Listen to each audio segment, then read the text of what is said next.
आज आम बारिपदा फेमस राम रोचक तरकारी तैयारी करबा जेहेतु बिना पियाज रसुण रे तैयारी करछंती सेतिपई संक्रांति किंबा जेकोसी ओषा बार पूजा पर्वाणी दिन में यहाँ आप बनईकी खाईपारे। टेस्ट बहुत बढ़िया लगे, निहाती भाव थे ट्राए करूँ। रेसिपी पसंद आसिले लाइक शेयर करेंगे, चैनल नुआ थे सब्सक्राइब करने, फेसबुक पेज रे देखुले निश्चित भाव में फॉलो करनी। चलतु स्टार्ट करिबा आज रेसिपी। यही तरकारी तैयारी करने चोपा लगी ग्रीन मुग को मुझे बतुरे देती।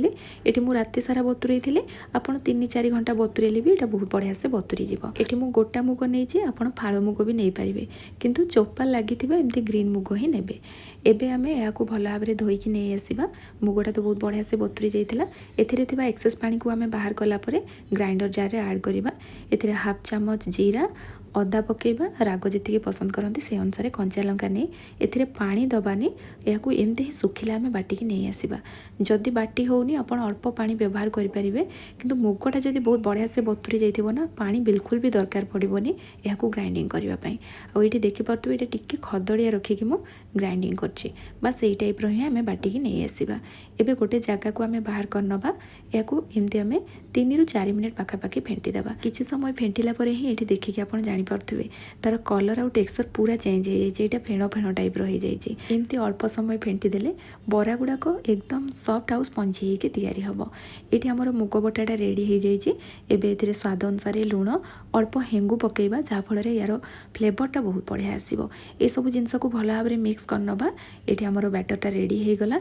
एबे चलतु या आमे फ्राए करवा। या फेंटी सारा रेस्ट रखा दरकार नहीं, सांगे सांगे ही एमती आमे फ्राए करवा। से मुझे कड़ई गरम कर देइथिली। जेहेतु बिना पियाज रसुण रे तैयारी करछंती सेतिपई मुझे रिफाइन ऑयल नेली। प्रथमे तेल को भल भाव में गरम करवा। तेल जितेबाला गरम हो गैस फ्लेम मीडियम रखी एथिरे आमे बरा पकेबा।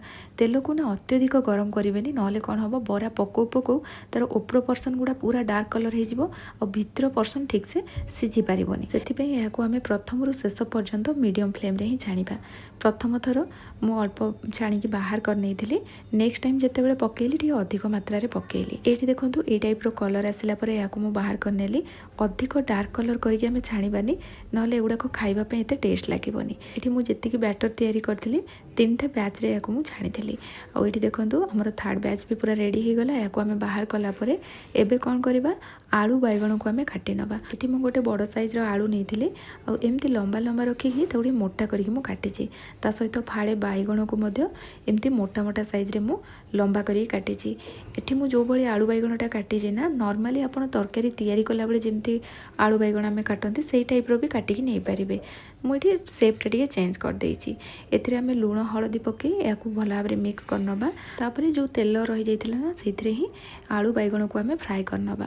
आपण आलू बैगण को फ्राए न करी मसला रे कसिकी मध्य याकू तैयारी करि परिबे, किंतु एमती फ्राए कर देले कोन एटा खाइबा पई टिके टेस्ट लागे। सेथिपई मु फ्राए करछि। आपण चाहिले डायरेक्ट मसला सहित आलू को कसिकी ए तरकारीटा आपण तैयारी करि परिबे, किंतु एमती फ्राए कले टेस्ट लागे। आपण एमती भी बनै परिबे।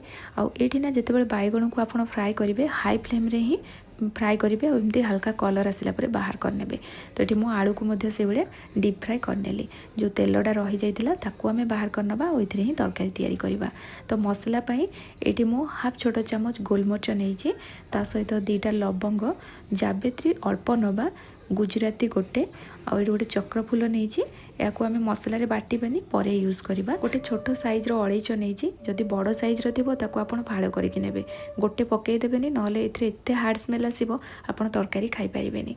ता सहित एटी मु 2 छोट खंड दालचीनी नहीं, 2टा तेजपत्र, जायफल को ग्रेट करके मु अल्प नहीं।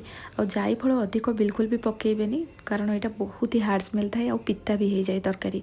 से जायफल एमती अल्प टिके ही नेबे। एथिरु चक्र फूल तेजपत्र को आमे बाहर करी अन्य सब गोटा मसला को ग्राइंडर जार ऐड करबा। 2 चामच गोटा धनिया, 1 चामच जीरा, हाफ चामच पान मधुरी, अदा देदेबा। और एथिरे पानी दे या फाइन पेस्ट करके नहीं आसवा। मंदिर रे जो तरकारीटा करा जाए ना ये मसला छड़ा अन्य कौन से जिनस पका जाए। जदि आप घरे तैयारी करछंती यार टेस्ट बढ़ाइबा पई टमाटो, पोस्तो, काजू ये सब जिनस भी व्यवहार करि परिबे। एपटे तेल बहुत बढ़िया से गरम हो जाइए। एथिरे हाफ छोट चामच जीरा, चक्र फूल, तेजपत्र पकेबा। या किछि सेकेंड एमती चलैला परे एथिरे जो मसला को आमे रेडी करथिले ताकू ऐड करबा। अल्प पानी मध्य देदेबा। ये सब जिनस को भल भाव में मिक्स करनबा। एबे एथिरे हळदी गुंड भल कलर पई कश्मीरी रेड चिली पाउडर 1 छोट चामच पकेइली। एटा ऑप्शनल, आपण चाहिले पकेइबे नहले नै। टेस्ट तो सेमती किसी फरक आसबनी केवल कलरटा भल आसो। आ राग लंका गुड़ ना मुझे टोटाली ये पकईनी कारण राग मु गोलमरिच टे अधिक मात्रा नहीं से लंका गुंड पकईनी। एबे आम मसला को भल भाव में कषा जेपर्यंत ए तेलटा सेपारेट न होईछि। मसला को आप अधिक समय भी कषिबेनी, अधिक समय कषिदेले कौन हम ये पिता होती एमती तेल सेपारेट है आलूटा आउ सिझापी भी टे बाकी थी से मुझे आलू पकईदेली। एबे मसला सहित आलू को आम कषा जेहेतु डीप फ्राए करदे अधिक समय तो सिझाइवाई पड़ोनी टी सिझी जाइए आलूटा अल्प समय भितर ये सिझीज तो मुझे अल्प समय पे कभर भी लगे देती। आलू सिझीगला एवं आम पानी देदेबा। ये मुझे 2 ग्लास पानी देली आउ ये तरकारी झोल टाइप से प्रथम आम अधिक पानी देइथिबा कारण ये बरा गुड़ाक पानी सोक करनब। तो मुझे 2 ग्लास पानी देइथिली तथापि मत आग को पुणी पानी दवापाई पड़ा। ये स्वाद अनुसार लुण दे या 3 ରୁ 4 मिनिट पाखापाखि फुटेदेली। पानी भल भाव में फुटिला आम बैगण आ जो मुग बरा रखी ताकू आड करवा। बैगण कम्प्लीटली ये सिझी जाइए से लास्ट टाइम रे ही पकईली। एबे आम गैस फ्लेम हाई रखी किछि समय फुटेला गैस फ्लेम लो करदबा और लो फ्लेम रे 2 मिनिट पाखापाखि फुटेबा। ये मते पानी कम लगिला से अन्यपट गैस चूल्हे पानी गुड़ी मु गरम करके आड कली। लास्ट टाइम रे जदि पानी पकाउछंती नॉर्मल पानी पकेबेनी, पानी टाको फुटेई पकेबे। तो ये 3 मिनिट पाखापाखि मु लो फ्लेम रे फुटेला ये देखंतु झोल ये टाइप रही। ये ठंडा है ना आउ टिके पानी सोक करनब से ये टाइप झोल रखिथे प्रथम। लास्ट मुझे गुआ घी 1 छोट चामच पकई सब जिनस को भल भाव में मिक्स करनेली। जदि गुआ घी पसंद कर तो निहाती भाव में आड करेंगे। फ्लेवर आउ टेस्ट बहुत बढ़िया रहिबो। गैस फ्लेम बंद करदबा। आउ ये देखो आमर राम रोचक तरकारी रेडी हो गला।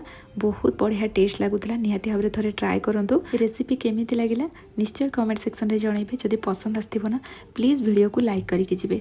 पुणी आसीबी नुआ रेसिपी नहीं कि सेति पर्यंत रहुची। धन्यवाद।